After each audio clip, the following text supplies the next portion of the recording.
To me, I'm struggling to figure out where do I belong. I mean, I'm 21 years old. Should I follow this trend? Should I not follow this trend? Where should I go? What's my purpose in life? Is my family good for me? Is my family not good for me? I'm discovering some new things. Who am I? Franks, okay, I hear you.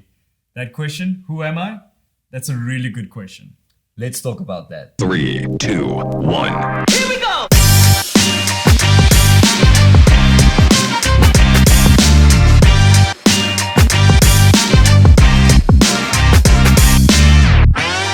So, that question, who am I? That's a really good question. Actually, statistics show that adolescents from the age of like 10 to young adulthood, that's the question that they most ask. That's the time in their lives where they start to question things like family, their social groups, their ethnicity, their race, their gender, their sexuality, their faith, all those things, all asking, who am I? And it's a lot of pressure. That's so much pressure. It's so much pressure to figure all these things out. And I think we don't necessarily like understand the pressure we go through. I mean, it was like 20 years ago when you experienced this, right, to me? I'm only 4 years older than you. Oh, okay. So it was just a few years ago, and I'm still asking these big questions as well. Like, who am I? Is this the thing that I'm following? Am I following the right thing? It's a lot. It's a big lot thing, man. And it's temporarily. And I think it's not necessarily wrong to seek things. No, not to at all. figure this thing out. But I think what's the thing that the mistake we maybe make a lot of times is that we keep putting our identity on these things and like putting it on society and putting it on culture and putting on like even in my friend in my family group.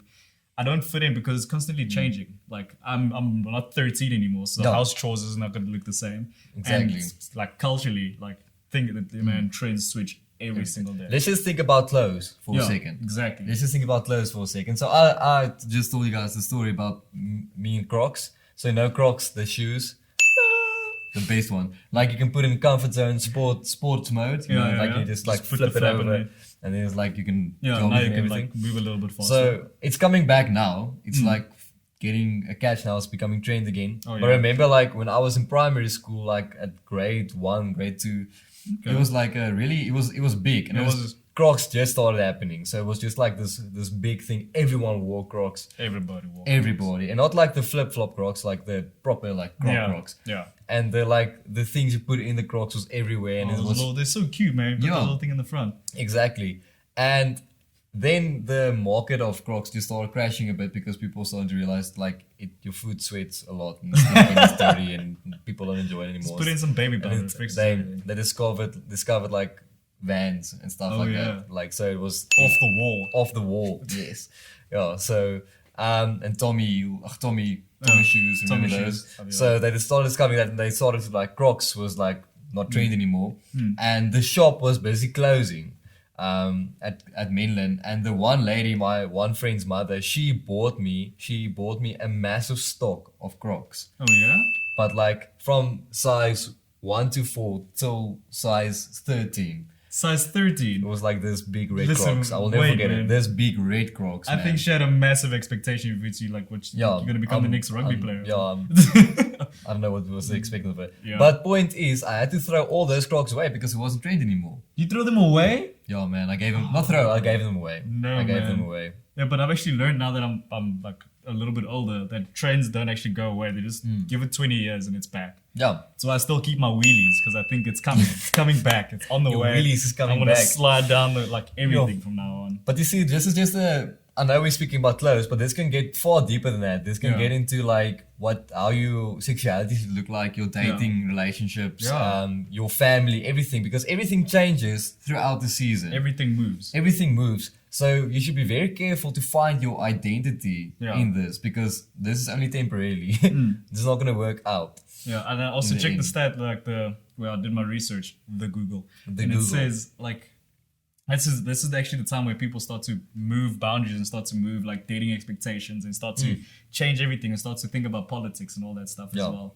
And it's just such like a lot of pressure, a lot of weight to put on someone and to ask that question and to put that weight on society, to put that weight on a moving target. Yes. That's not the best thing to do. And is this thing's wrong? No, it's not necessarily wrong. It's not. Family is good. Yeah. Relationships is good. Your sexuality is a good thing. Yeah. All these things are gifts from God. Good. God gives you these things, but But you should be very careful not to find yourself your true identity in this. Definitely. So if seeking isn't bad, then what is the issue? The issue is, where do I seek, right? Where do I put all my identity? Where do I put all my who I am? What answers that question for me? Yeah. That's the issue. Is where do I find the answer? So we got this cup. Ta-da! As a demonstration, this cup. So Tumi, tell us a bit about this cup. What is this cup made for, man? So this cup, Franco Smith, was made to keep hot drinks warm, like your hot chocolate, your coffee, your tea. I'm personally a tea man myself. A good old grey. Oh, goes a long way. Anyway, so you want to put your tea in here, you want to put your cup in here, and this little handle thing, so you don't burn yourself. Like this person who made this cup, this mug was like, big brain moves right here. So, would you say what does the cup need to do if he wants to find out what his purpose and calling is in life? You need to go back to the guy who made it. You need to go back to your creator. You can't go find your identity in the things that are created, because they too are in their purpose. So let's say this cup had a conscience. It doesn't. Don't worry, we're not mental. Are you okay? So let's say this cup had a conscience, and this cup was trying to figure out who he was. What is his purpose? Where does he find his identity? He has no cooking clue. Yeah. He just found himself in a cabin with other cups, and he's like, I don't know. I don't want to hang out with you guys. I don't want to hang out with you guys. You guys are boring. You're catching dust now. It's summertime. It's hot in here. Yeah. Everyone's in the garage these days. Yes, in the garage. Like summertime, that's when you put in the work. Yeah. So hammers is catching trend now. Hammers are in fashion. Hammers are in fashion. And this cup decides to become a hammer. So let's say this cup decides to become a hammer. And he finds himself hanging out with the hammers, doing cool stuff with the hammers. Yeah. But then it's showtime. So it's showtime for this cup. It's time he gets out the toolbox. Yes. So he gets out the toolbox and he's like, I'm gonna try this now. I'm gonna place my full identity in being a hammer. That doesn't look smart, man. Yeah. That's a stupid decision. You think like this is gonna work out? I think if he really believes, like if the cup truly believes he's a hammer, it might work. I mean, he transformed. He got some like. Yeah, he's been in a toolbox like for 3 weeks. So he can do it. I believe in it. They told him what technique to use. Yeah. Okay, so let's see. I really hope I don't cut my hand. This cup doesn't want to break. Because he's a hammer now. He's a hammer now. But that's. Hierdie kan voor eigenlijk breek. Hij is apart. It's a hammer, man. Hammer tap. There we go. There we go. So is that a hammer? It worked a few times. It worked a few times, definitely. Because I think in society as well, it does work a few times. Yes. When I put all my weight on, like, okay, cool, I'm with this group of people, I can do it. Yeah. They say we do this thing, and I try it out, and I do it again next week, then I do it again the week after that, and then by the 4th week, I'm exhausted. I'm tired. Because I'm not walking in who I actually am, who I was made to be. Then you sound like that. So what advice would you give the cup to me in the future? Well, cup. Oh, cuppy cup. I missed you. No more Earl Grey mornings. Anyway. There you go. Speak to the cup. I speak to the cup. Cup, look at you, all broken in pieces and stuff. The advice I'd give you, Cup, is don't go seeking the answer to the question, who am I in the world? Oh, Cup, we were so fond of you. And you went to go find the answer to who am I in the world around you, in this moving target of society. And this is what happens. We break. Cup, what I would have done if I was you, I would have gone to the person who made me. I would have gone to the creator who made me so, one, sturdy, secondly, orange, and thirdly, a cup to hold beverages. Yeah. Give me comfort during the winter time. Exactly, man. We all have that favorite mug. Oh, we do. Well, not anymore. Not anymore. It broke. Let's imagine this mug was you. Yeah. Is it wrong for him to ask the question, who am I, what's my purpose, what's my calling? Not at all. Not at all. Not at all. But seeking the place, where you're seeking it, that's very important. That's really important. And I think this mug just proves the point that you will break if you seek it in wrong places. Definitely. So I think the advice I'd give, turn to the creator and just go to your Bible. Honestly, that's where God speaks to you about who he made you to be, how he made you to be, and where you fit in all of this. So I think in John chapter 1, verse 12 to 13, it says, "Yet all who have received him, to those who believe in his name, he gave the right to become children of God. But children born of natural descent, children born of not of natural descent, nor of human decision or a husband's will, but born of God. See, in this verse, God says, listen, when you seek the question, when you bring that question to me, who am I give you a gift. Yeah. I give you the gift of identity. You don't have to work for it. You don't have to try to fit in. You just become the mug I made you to be. You just become who I've created you to be. And you'll live fully, like you'll be fulfilled in all of it. And what you do with the gift, you just receive it. You don't pay for it. I never paid my parents back for any birthday present. No. Did you pay your parents back for birthday? No, just by chores. Yeah. No, I'm just kidding. What? Slavery. No, I'm just kidding. And the thing about this is this actually also shows us the opposite why this stands out from the world. Because if you are in a world's perspective trying to figure out who you are, what's your purpose, what's your identity, it's training, man. Yeah, man. It takes all your energy. You have to do explore and all these things and go there and there, experience some heartbreak and some failed expectations, everything. And it's the pressure is so much. Dude.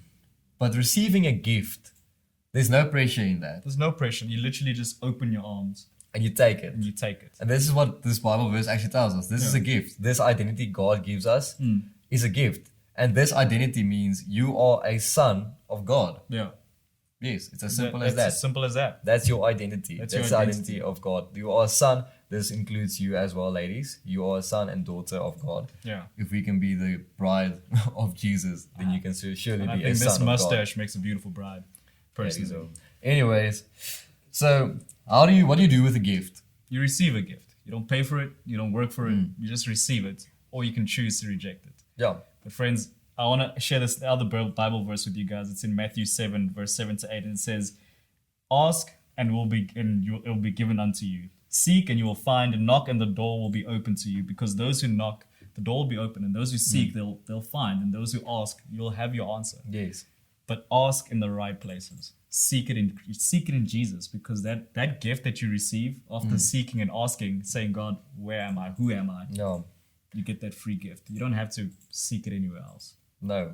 And I think we all been there, right? We've all been in a place where we feel like this mug. Like you've done it all, you've tried everything, and you just don't feel fulfilled. You feel broken, you feel a bit empty, you feel a bit like there's no point in trying anymore. Yeah. Everything, there's no hope coming back to your true identity. You're in shambles. Well, the damage get is some made. glue, man, and hopes and prayers. Yeah, and this actually, we thought maybe just to share a bit of our own stories. So I don't know, do you want to go first? Oh, you go first, buddy. Okay, I'll go first.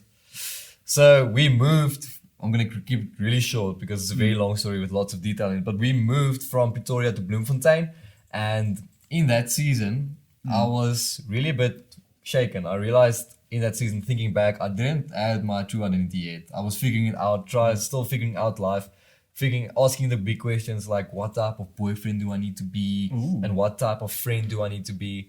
Do I want to be popular? Do I not want to be popular? What should I do if I want to be one of those things? Like Push-ups. all those things, yeah.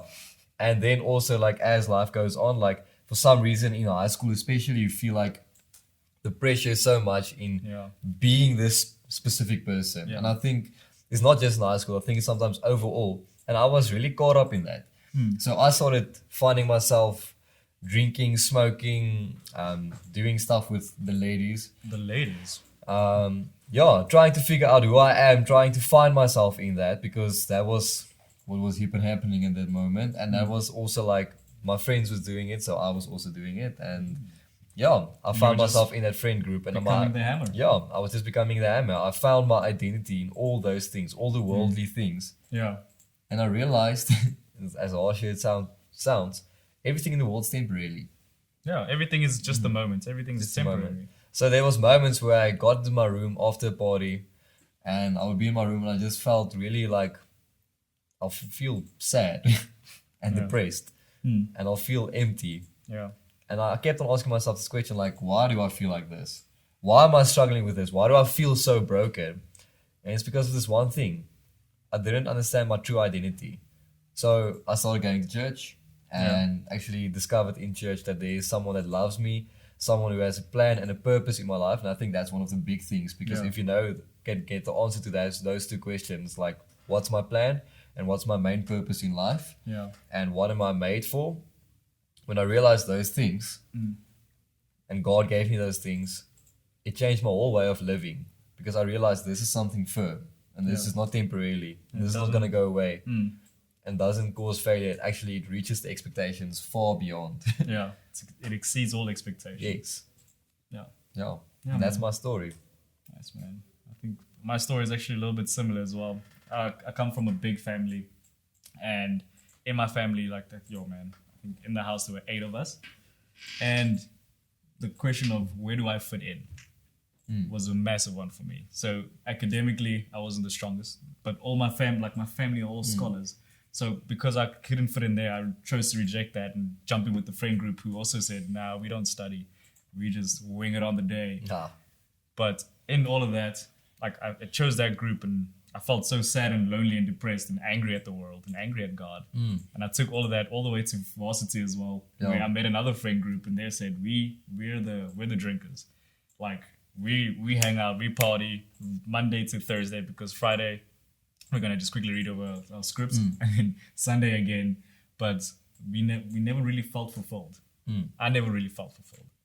I'd go to bed tired and look at myself in the mirror and disappointed, saying, I don't like who I'm seeing. I don't like who I am. Sure. But because the group was moving in this way, I'd join the group again Monday to Thursday. And we'd drink and party. Until one day I honestly asked my other friend, a few of the people I stayed with, I was like, where do you go to church? How are you guys so happy? How are you guys so content? And Jesus found me again in that varsity stage and said, listen, journey with me, walk with me, ask me these questions, and I'll be the answer for you. Seek, and you will find. Yes. And that's actually what we want to end off with is I want to ask this question. If you are in a place where you're struggling to figure out what's your plan, what's your purpose in life, go to the one who created you. Go to the one who knows you. Go to the one who knows what is your plan, what is your purpose in life, and where do you belong. Because God wants to give you those answers. So seek him, and he's already there with you. You'll find, don't worry, and he'll guide you. And in that, I think sometimes we struggle to put this in words because it is too big to put in words. But the fulfillment you receive, the gift you receive from God during that, actually understanding that you are a son and a daughter of the King of Kings, the ruler of all. And that is who I am. I think and that is who I am.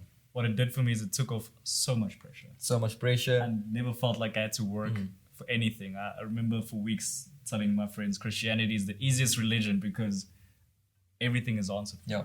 There's no pressure to be. You already are in Jesus. So just ask yourself the question, do you want to receive this gift or do you want to ignore this gift? But I can promise you, if you want to receive this gift, take a moment in prayer, and it's just as simple as asking for it.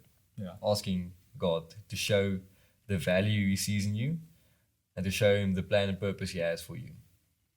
With that being said, we're going to do our fun segment now. But before that, please like and share. And subscribe. And ring that bell. Bye. Toodaloo. 3, 2, 1. Here we go.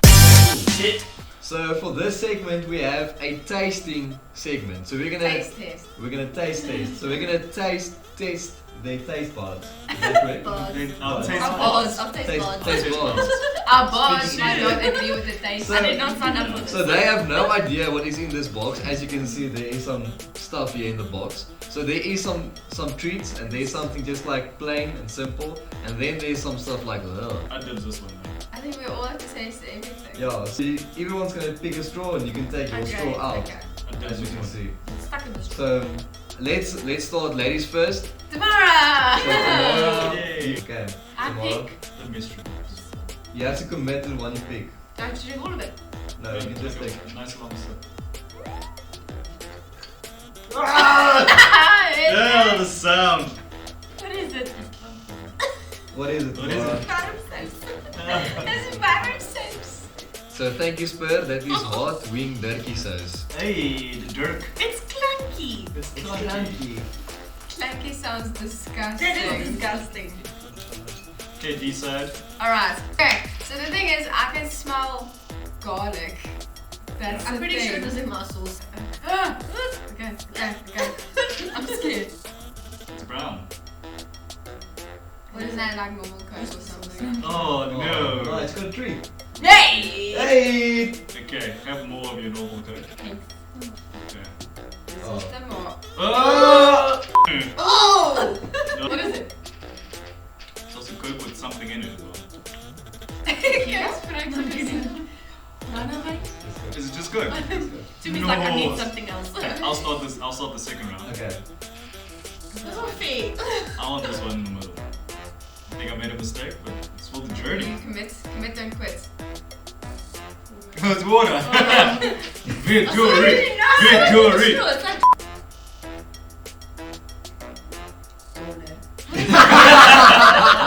With sour lemon, sea lemon sour. oh, then it's fine. Nee, I prefer that. What is it? Sour lemon and... Like lemon juice, sea lemon stuff. Cinnamon sap. I'm gonna go with my number, which is 3. Water. Yay! Water. Oh, so both of us are gonna be Water. But you go Water. ahead and say. Let's ching chong cha, and whoever wins out of the whole round doesn't have to do it. Okay, so Wait, is then it I just- first, and then the winner goes against Tumi. Ching chong cha. Ching chong cha. Okay. So I'm the loser. So No, I think between you Tumi and just hit because you only had good ones. You didn't have Yeah. discussing ones. Hey, you just play the cards you're dealt, man. No? Actually, Don't hate the player. the ching chong cha with Tumi and whoever loses between you two has to Yeah. go with me. Yes, I knew Shove it. it. Okay, go. We chick chong chong for no reason. Exactly. No, we ching chong cha for a reason. Yeah, just to see who's better. Oh, it's clang, it's thick. What is it? It's garlic. Garlic juice. Water. Take another sip. I think that's just make sure. Just make sure. Why does it taste fishy? Why does it taste tricky? June. Nee, man. What is it? It's brown size. Yeah. Tomato size. I didn't get the garlic one. Goodbye. Cheers, Sam. Thank you for your participation. It's always We it runs appreciate out. everything So- you do. So just put it out there. So it was Spurs, wings, turkey sauce, and then Coke, and just regular lime juice, and then water, and then a mixture between lime juice and Spurs turkey sauce. That's the one you got in there. Oh, that's it. You can't taste the lime. You can't taste the lime. You can see it, but like we need thin on top. Yeah. They're like, Then what does Man. Mara get? got Yum yum in my chum chum. I wasn't gonna swallow that again. Ew. That's what. Love, love, love, love, love.